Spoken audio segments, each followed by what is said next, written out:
homebrewing community is a very special thing. I think that it's one of the great hobbies out there that really, brings people out and brings people together, as you can see here, and everybody's out there to help each other, with the one great goal of let's make some great beer. This is the first time that I've been to a big brew and actually brewed. I've been to a couple other ones and had a good time, but brewing here is definitely a fun experience.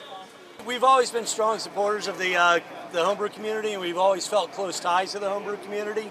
The owners of the restaurant, the founders of the company, were both homebrewers, and just about all of our head brewers and assistant brewers, that's where we got our start, was in homebrewing. So homebrewing's in our blood, it's in our roots, and we like to support the craft any way we can. The most important thing of having a shop is that you have the ability to go in and get your product, and while you're there, you end up speaking with either myself or some of the other employees that do homebrew, as well as customers that are in there visiting, picking up product, explaining why they homebrew or what batch they're making. You end up picking up different ideas of how you might make your brew better, or some mistakes that you've made. They might be able to provide answers. Today I'm brewing a rye pale ale.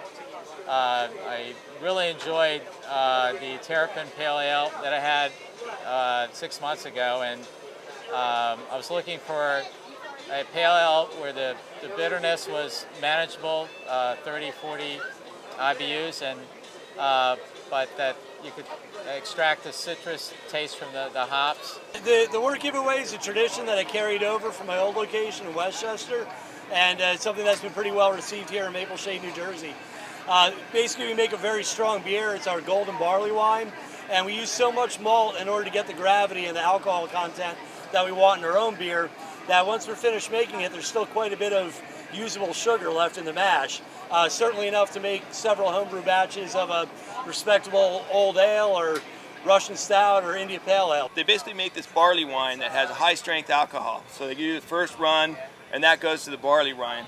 And then the rest of it, they flush down the drain, or they give it away. So they ended up, getting a bunch of guys and said, "Come on out, and we'll give you the second run of this of the wort."